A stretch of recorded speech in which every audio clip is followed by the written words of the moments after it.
श्री शिवाय नमस्तुभ्यम दोस्तों, आज हम आपको एक बेहद अनमोल जानकारी देने जा रहे हैं। 18 जून आषाढ़ मास की पहली बुधवार को पड़ने वाली अष्टमी के शुभ अवसर पर यदि आप एक विशेष उपाय कर लेते हैं तो आपके जीवन से गरीबी हमेशा के लिए समाप्त हो सकती है। दोस्तों, हमारे हिंदू पर्व में जो अष्टमी का बहुत ही महत्व है और यह पर्व आषाढ़ मास की पहली बुधवार अष्टमी तिथि को जो है दोस्तों मनाया जाता है। दोस्तों, अगर आप वाकई में भगवान शिव को अपने घर पर बुलाना चाहते हैं, उनकी कृपा प्राप्त करना चाहते हैं, तो अष्टमी के दिन यह एक चीज जो है अवश्य अपने घर में लेकर के आए, जिसके साथ भोले बाबा खींचे चले आएंगे। यह चीज भगवान भोलेनाथ को आकर्षित करता है। जहां भगवान भोलेनाथ को कुछ चीज प्रिय है तो वहीं दोस्तों कुछ चीज जो है अप्रिय भी है। कुछ ऐसी चीज है जिनका भगवान भोलेनाथ की पूजा में अगर इस्तेमाल न किया जाए तो भगवान भोलेनाथ का पूजन जो है अधूरा रह जाता है। वहीं कुछ चीजें ऐसी भी होती है जो अगर अनजाने में आप भगवान भोलेनाथ को अर्पित कर देंगे तो उससे भगवान भोलेनाथ जो है आपसे रुष्ट हो जाएंगे। इसलिए भगवान भोलेनाथ की पूजा करते समय कुछ बातों का विशेष ध्यान रखना चाहिए। दोस्तों, आज की इस वीडियो में हम आपको बताएंगे कि अष्टमी के पावन पर्व पर क्या करें और क्या न करें, कौन सी ऐसी वस्तु है जो भगवान भोलेनाथ को अति प्रिय है और कौन सी ऐसी वस्तुएं हैं जो भगवान भोलेनाथ को बिल्कुल भी प्रिय नहीं है और कौन सी वस्तु है जो भगवान भोलेनाथ को भूल से भी अर्पित नहीं करना चाहिए। लेकिन उससे पहले दोस्तों, अगर आपने अभी तक हमारे चैनल को सब्सक्राइब नहीं किया है तो चैनल को सब्सक्राइब कर लीजिए और सच्चे दिल से कमेंट बॉक्स में लिखिए हर हर महादेव, ओम नमः शिवाय। प्रिय भक्त जानो, अष्टमी के दिन जो भी भक्त इस एक चीज को अपने घर में लाता है उसकी गरीबी भगवान भोलेनाथ की कृपा से दूर हो जाती है। देवों के देव महादेव को कालों का काल कहा जाता है। जिस किसी के भाग्य में दुख दरिद्रता बनी रहती है उसको मिटाने की पावर अगर किसी में है तो वह है देवों के देव महादेव। यह किस्मत को पलटकर रख देते हैं। इनकी थोड़ी सी पूजा अर्चना व्यक्ति के भाग्य को बदल देती है।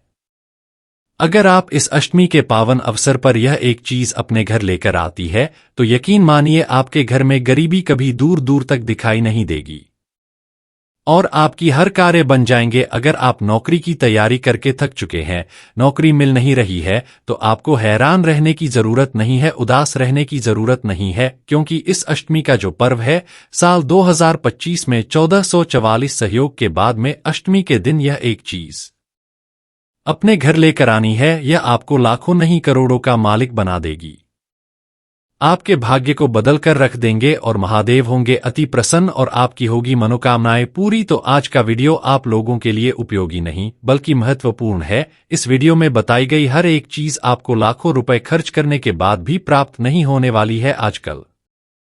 वीडियो अंत तक जरूर देखिएगा, बिल्कुल वीडियो मिस मत कीजिएगा। और हाँ, अष्टमी का जो महापर्व है इसकी पूजा का शुभ मुहूर्त जानकारी आज के वीडियो में बताए गए उपाय को जरूर जान लें। हम आपको अष्टमी की पूजा का शुभ मुहूर्त कब है और कैसे 4 प्रहर की पूजा करनी है यह भी हम आपको वीडियो के अंत तक बताने वाले हैं। परंतु आपको तसल्ली से 7 मिनट का समय आज के वीडियो को देना है, क्योंकि यह 7 मिनट आपकी 5 जन्मों के दुख दरिद्रता को दूर करने वाले। तो चलिए वीडियो प्रारंभ करते हैं। उससे पहले वीडियो को शेयर जरूर कर दीजिए ताकि भाई बहनों का भला हो। और चैनल पर नए हैं तो चैनल ज्ञान की बातें को सब्सक्राइब करना मत भूलिए, क्योंकि गुरु आज्ञा से आपको यहाँ पर जो जानकारियां दी जाती है यह आपके लिए अनमोल ही नहीं है बल्कि हीरे से भी ज्यादा कीमती है।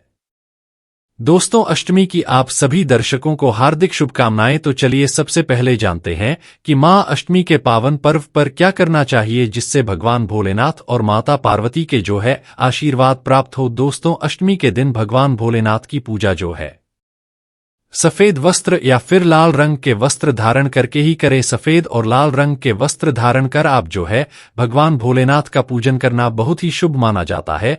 यदि संभव हो तो इस दिन पूजा में सफेद वस्त्र पहने अष्टमी के पावन पर्व पर भगवान भोलेनाथ की जो है शिव लिंग का पूजन अवश्य ही करें।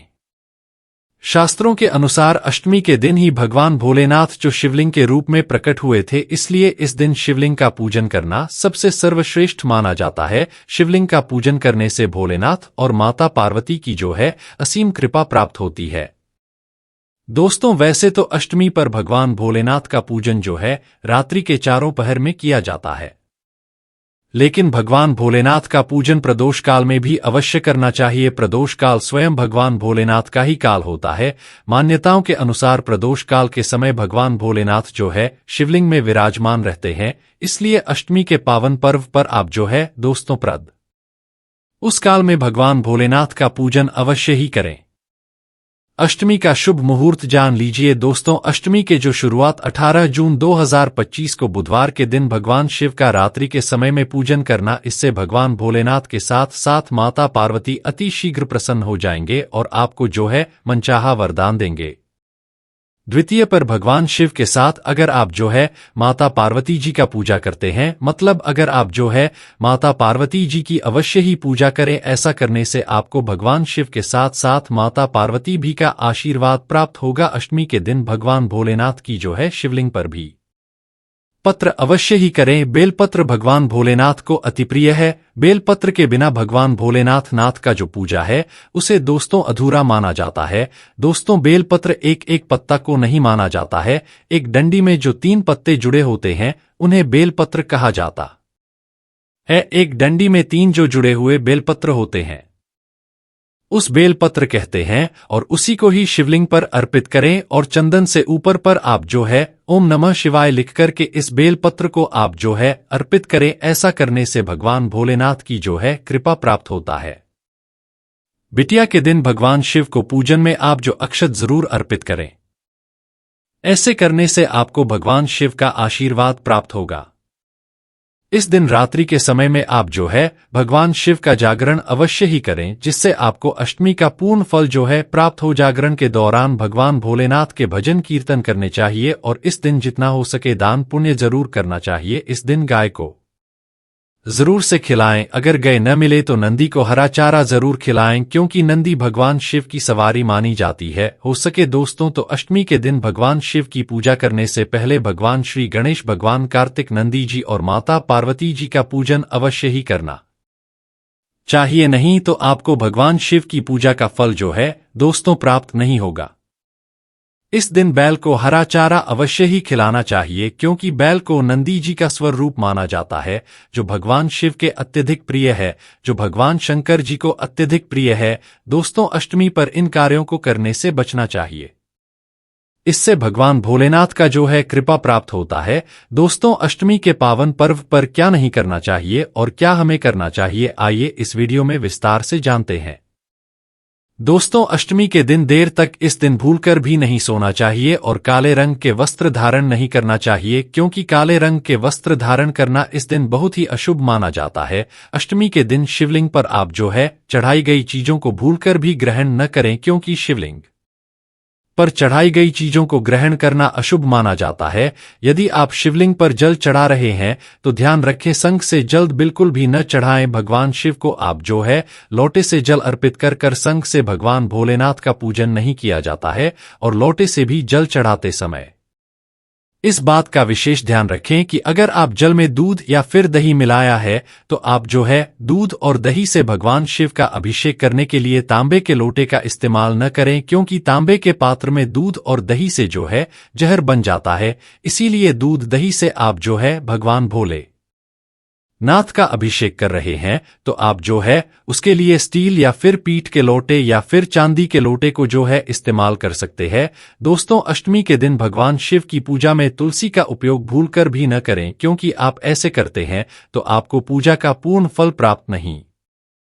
भगवान श्री गणेश और भगवान शंकर जी को जो है तुलसी अर्पित नहीं किया जाता है, इससे दोष लगता है, काल सर्प दोष लग जाता है।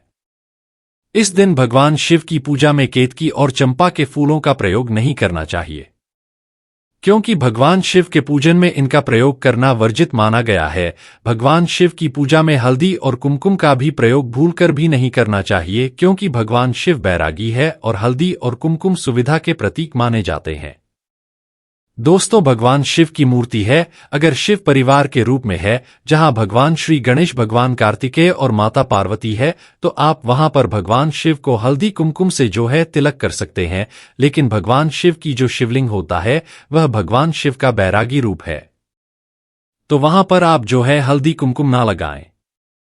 अष्टमी के दिन भूलकर भी घर में क्लेश नहीं करना चाहिए और ना ही किसी को अपशब्द बोलना चाहिए।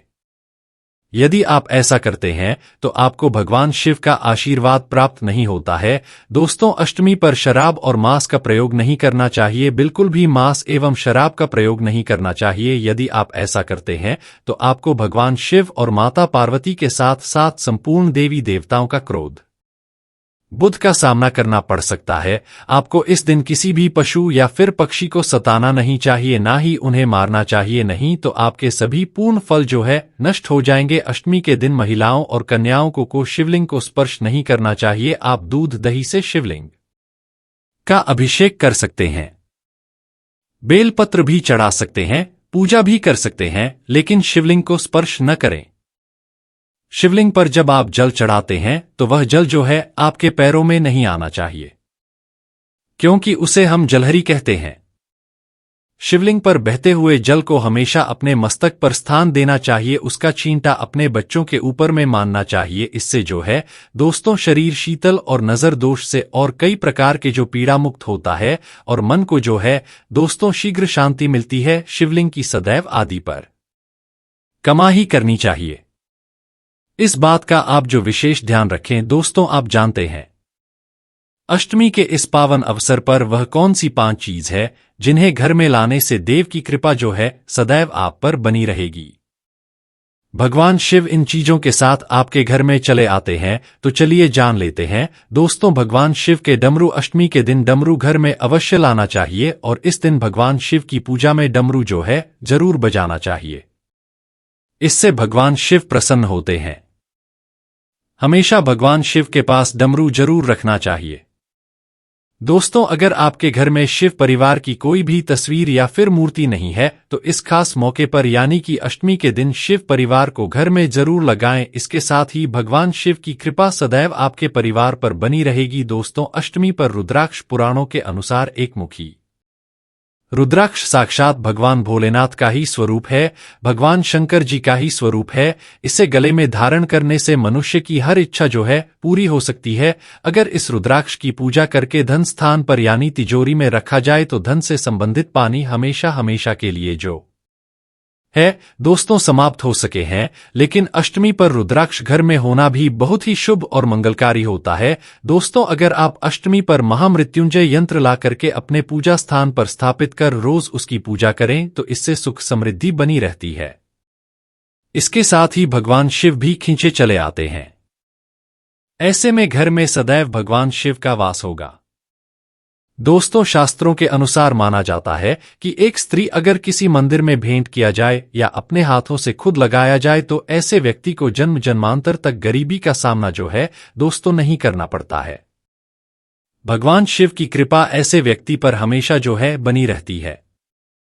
द्वितीय पर मंदिरों में एक त्रिशूल अवश्य दें, खासकर अष्टमी के दिन ही ऐसा करें, लेकिन बाकी दिनों में भी आप जो ऐसा कर सकते हैं। दोस्तों, अष्टमी पर मोरपंख जो है अवश्य अपने घर में लाना चाहिए कि किसी खास मौके पर ही मोरपंख जो है अपने घर में लाना चाहिए। बहुत ही शुभ और मंगलकारी माना जाता है। मोरपंख कई दिव्य शक्तियों से भरा पड़ा है। जहां होता है मोरपंख उस घर में गरीबी जो है कभी नहीं आती है। ऐसा घर पर सदैव जो है भगवान श्री कृष्ण अपनी कृपा जो है हमेशा बनाई रहती है।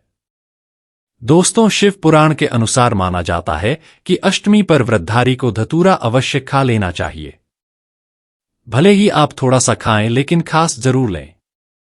इससे व्रत जो है पूरा हो जाता है। इस दिन भांग खाने से संपूर्ण फलों की जो है प्राप्ति होती है। अगर आप भांग नहीं खाते हैं तो इसे थोड़ा बहुत आप जो है चबा ले, नहीं तो आपका व्रत जो है भूरा माना जाता है। दोस्तों, अष्टमी के पावन पर्व पर भगवान भोलेनाथ और माता पार्वती की कृपा प्राप्त करने के लिए इन सभी बातों का जो है विशेष रूप से ध्यान रखें, जिससे आपको पूजा का पूरा फल प्राप्त हो और भगवान शिव और माता पार्वती की आपको हमेशा जो है कृपा मिल सके। अष्टमी के दिन शिव मंदिर में दीपक जलाना चाहिए। मान्यता है कि अष्टमी के दिन शिवलिंग के पास दीपक जलाने से धन संबंधी परेशानी दूर होती है और आर्थिक उन्नति प्राप्त होती है। अष्टमी पर घर पर छोटा सा शिवलिंग पूजा स्थल पर स्थापित करना चाहिए। मान्यता है कि ऐसा करने से घर में बरकत आती है और आर्थिक दरिद्रता दूर होती है। अष्टमी के दिन शिव मंदिर में जल, दूध, दही, घी और शहद मिलाकर शिवलिंग का जलाभिषेक करना चाहिए। मान्यता है कि ऐसा करने से भगवान शिव प्रसन्न होते हैं और घर में सुख, समृद्धि व खुशहाली आती है। अष्टमी पर हनुमान चालीसा का पाठ करने से भगवान शिव के साथ हनुमान जी की कृपा प्राप्त होती है, कार्यों की विघ्न बाधाएं खत्म होती है। अष्टमी पर किसी जरूरतमंद व्यक्ति को अनाज या धन का दान करना चाहिए। मान्यता है कि ऐसा करने से जीवन में सुख सुविधाओं का आगमन होता है, पापा से मुक्ति मिलती है और द्वितीय पुण्य की प्राप्ति होती है। वैवाहिक जीवन में खुशहाली के लिए महाशिवरात्रि पर श्रृंगार का सामान दान करना चाहिए। मान्यता है कि ऐसा करने से दाम्पत्य जीवन सुखद होता है और मां लक्ष्मी प्रसन्न होती है। अष्टमी पर नमः शिवाय मंत्र का जाप कम से कम 108 बार करना चाहिए। मान्यता है कि ऐसा करने से नौकरी, व्यापार से जुड़ी परेशानियां दूर होती है और जीवन में आर्थिक संपन्नता आती है। तो दोस्तों, यह थे पूज्य गुरुजी द्वारा बताए गए कुछ बहुत ही खास उपाय। अगर आपको जानकारी अच्छी लगी हो तो वीडियो लाइक करिएगा।